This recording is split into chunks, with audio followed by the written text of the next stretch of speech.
What's up, everyone? You are tuned in to the Late Night Channel Eeps. I'm your host, EEPMON, episode 59. And today, I didn't do anything today. Well, not exactly, but not in the ways that I usually go about my day to day routine, which is always work. And as creative entrepreneurs and as artists, we are always on the go, right? Can you relate with that? We're always if we're not creating, we're thinking about what to create next, and then we're creating, and then we spark some more ideas, and we continue to work on the artwork, and then is there an off switch? Do we know when we are completely satisfied with the artwork? And we know when we're finished working in the art, then we still thinking about it, and we think about how to reach out to new audiences. We gotta do a campaign, make a website, promote the artwork, uh, do our best to network with business development, and it's nonstop, right? Like I'm always on the clock, well, kind of. But the difference is, of course, I like to think that we all enjoy what we do. But today was different because I didn't really do anything. It was quite relaxing. I mean, what I did was I woke up very early in the morning, and my friend and we decided to go to the Nepean Sportsplex to go swimming. It's the last time I swam was during the sprint triathlon back in May. So to be back in the public pool, it was very nice and refreshing. But like I said, the top part, like I really got to work on my upper body for swimming. Swimming is my weakest point. But yeah, I did some swimming, and I really, I really enjoyed catching up with my friend. He's a dear friend of mine. We go back since university days, and he is a type of person like he's like my how do I say, like kind of like a what's the word again? One second. There we go. Kindred spirit. It's like a kindred spirit. Like we completely relate, and you know it's been a while since him and we really had deep conversations. Because we usually always have really like philosophical discussions, talking about life, talking about humanity, talking about like just like our lifestyles, and we just have these really deep conversations. And today was one of them. And it's been a while because he's very busy. He's in the summertime he's traveling a bit himself, and I'm busy too. But it was just him and We were at the Nepean Sports Play. We were just we were in a hot tub. We did some swimming, and we just caught up. It was great. It was really relaxing. So I'm glad that I reconnected, and just had a great conversation with him. We were supposed to go for coffee afterwards, but unfortunately, we're busy lives. We have other things on our agenda. So, but we'll catch up. We'll probably catch up over the weekend. But after swimming, I went back home, and honestly, a lot of the bulk work that I did for Eepverse, I did, call me lame, but I did it over the weekend. I did it during Canada Day. Okay, like I just like I might as well work on these user interfaces, which we will be launching on Warpcast. But I want to get that out of the way and make sure I have, because this doing UI, and especially the type of constraints that Warpcast platform has, I have to be really mindful in how I develop the UI. So yeah, so I did that already. Got a lot of that work out of the way. And really just sort of like chilled. And I watched a couple movies, and then I played some Brawl Star video games. I'm watching this awesome movie right now. There's a TV series on Netflix. It's called what is it called again? It's called The Three Body Problem. Is that what it is? Let me see if I can get it out here. Where is it? The Three Body. Hold on a second. There we go. It's called The Three Body Problem. I'm on episode 2. I finished episode 2, but already it's incredible. Like, it has so many elements that I'm interested in and I relate to. So yeah, do check it out. I'm probably gonna watch more of it tonight. But yeah, that's what I did today. I didn't had a coffee yet, so now I just brewed a coffee. It's like already like past 10. I'm kind of crazy, but whatever.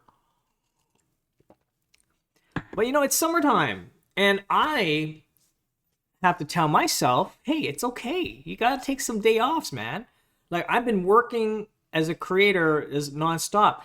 Don't get me wrong, I enjoy it. Okay, in I don't really consider it work because I enjoy it. I'm grateful that I found I know what I'm doing, and sort of I'm passionate in what I do. But even so, um, I need to get my mind off of things too, and that I need to readjust and find time to just just do nothing except for like binging on videos and playing games and going for a walk or something or go for a run, and it's great, but there's a part of me that's kind of like somehow I don't know, we're programmed to think, wow, you weren't productive at all today, so you should feel very bad and very ashamed of yourself for not doing anything. You're so lazy. What are you doing? Blah blah blah. And so sometimes that happens a lot with me. I don't know if that happens to a lot with you guys, but like part of me does this guilt, this sort of like self guilt trip, saying that, oh, you weren't productive at all. What you're slacking off. I'm like, but on the other side of myself, like I kind of I thought about that. I'm like, wait a second, but no, I'm working my butt off all the time. It's like that's my life is really, like, it's really about that. So I think it's fine. I think it's totally okay that I could like take a week off if I wanted to. Um, but yeah, I have these weird conversations with myself. I'm like, okay, well, But yeah, today was very good, and tomorrow, of course, it's Friday, and but yeah, summertime is just it's an odd space, like a lot of still got some projects I'm doing, working on some projects here and there, but really like everyone's vacation, so things are a little slower. But take advantage of it, folks. Like relax, enjoy it, go out a bit, take your opportunity to go out, get some fresh air, and that's very important. So now I'm definitely going to do more running. I'm going to continue with my swimming and keep healthy. If there's the most important thing is to keep fit and keep healthy, keep a sound mind and a sound body and everything aligned, and you're off to the races. So yeah, that's my little spiel about that. But yeah, and that's the thing about us creators. Like we don't really have an off switch. I don't think we have an off switch. Like I'm thinking about creative stuff or creative opportunities or things I want to start planning and prepare for. Uh, whether I'm at home, whether I'm taking a shower, whether I'm sleeping or about to go to bed, like when I'm going out, I don't have an off switch. I'm always thinking, and I don't know what it is. Is it obsession? Is it like it's self development? It's almost like a video game. It's like you got to level up. Your role playing game is RPG, and then you're just thinking of ways to continue to level up, gain experience, level up. Um, and yeah, I enjoy it. It's I'd rather do something in real life and gain experience points than doing it in a video game, quite frankly. So nothing beats real life, I guess. But yeah, like I really don't have an off switch, and I need to be constantly stimulated, otherwise I'll get bored fast. Um, which is probably why I do many things, And I'm looking forward to really get Eat First on the ground with Warpcast. And we have so many great things in store with what I want to do with Eat First. I know that Killjoy is working really hard right now, taking my UI designs and integrating that into the Warpcast interface. Um, and the minting experience for eMonkey would be amazing. Like we're you know we're again we're building. I was telling my friend this morning, you know, it's like it feels like the good old Flash days. We're just like building and creating some cool stuff and really putting our skills and our passion into this platform. And as to where it will go, I don't know. But already, I've been getting some knocks on the door from people from all over the world, especially in Japan, that there might be an opportunity to see where we can take this technology or this thing that we built, this blockchain technology stuff we're doing with of course with Everse, and how we can apply that in overseas. So forecasting a bit of alpha down the road, but I will be in Japan in October, and you can be assured, and I'll assure myself, if anything, that that Everse will be the top of my agenda. One of the things on top of my agenda when I go to meet my rep and the business the B2B meetings that I will engage in while there. So this is very exciting, folks. This is what I mean. Like, where is this gonna go? I don't know. We don't know. But like my previous episode with my Canada Goose episode, had I not sent an email to Danny Reese, none of the opportunities would have manifested. But it happened because of that instance that I sent that email. So similar to this, look, let's look at this as a use case, a real life use case in real time. Okay, it started out with Killjoy and I. We were in, we were swimming and we went to a dry sauna. We're chatting it up, and then we decided, hey, yeah, why don't we do something? You do some great stuff in dev, and I do great stuff in art. Let's do so. It started off at a hot sauna, folks. It started a hot sauna, and then okay, let's build this thing. Okay, we're committed. We're gonna build it, and now 3 or 4 months, I think it's been 4 months now. 4 months later, we're like, wow, already I can see the dividends and the ROI coming from the fact that we built this amazing Everse platform. And what I mean by our ROI, I'm not talking about finance or anything. No, look, it's just him and I. We're just doing it for free, literally.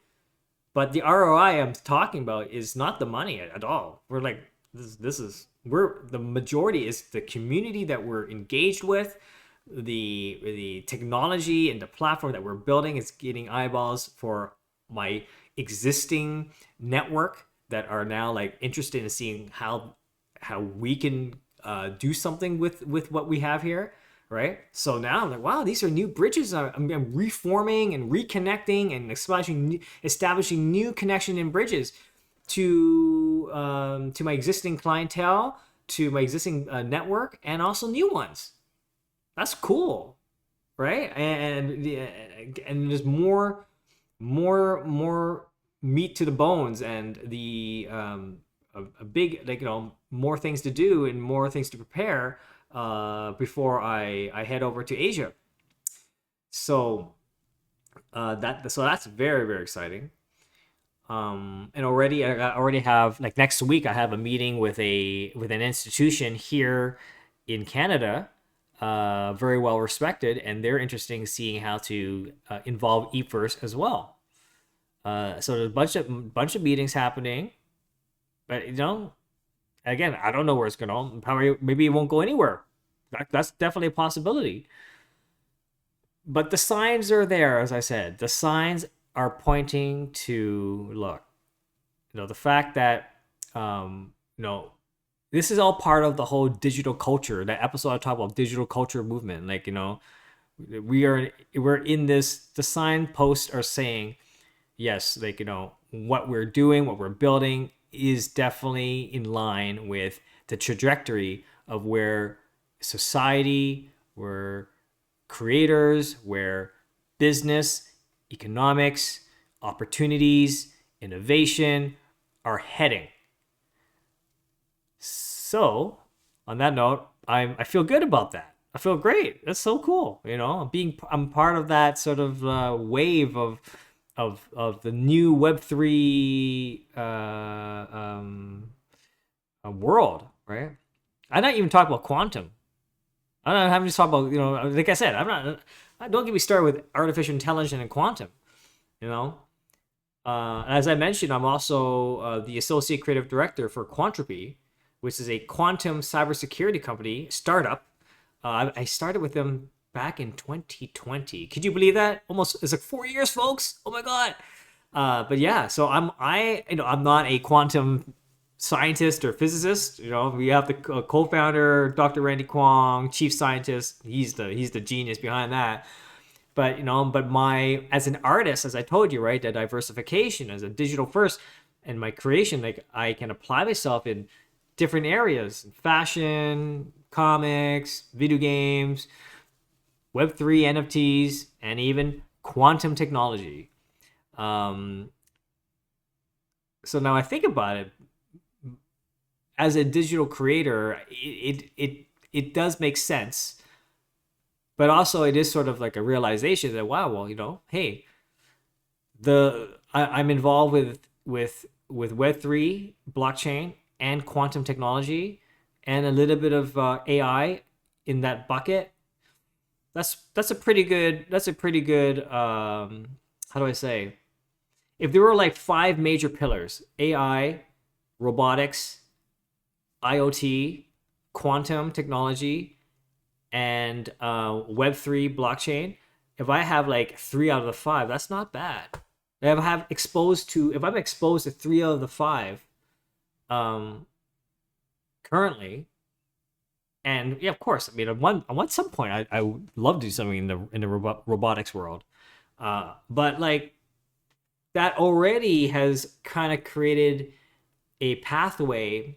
I can't see concretely. Remember that I can't see past 4 months at a time, but I can see that I myself am starting to pivot and take on these, using my creativity to take on these new opportunities, and yeah, it's exciting.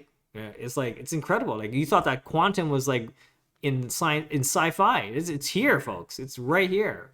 Quantum technology, Web3 blockchain technology, artificial intelligence, robotics, IoT, freaking, what is it? It's going to unlock so many things. New, like, like material science is going to go crazy. I really believe, like, new medicines will be discovered. New forms of creative expression will be developed. Yeah, it's an exciting time. Anyway, I digress so much. The title of this episode is really about I did nothing, but I did do something. And and what I just talked about right now was like, there you go. That is this episode is a clear example of what I think all the time, like what I'm thinking. So I did do something. I reflected. I reflected a lot. This episode is about reflecting. But yeah, I want to keep this very short. And I hope that you have a great evening, great afternoon, great morning, wherever you are in the world. This is the Late Night Channel Eeps. EEPMON signing off of episode 59. Can you believe it's 60s tomorrow? My goodness. I can't believe I'm doing it. I'm quite consistent. I'm really proud of myself. Good job. Anyway, talk to you later. Bye.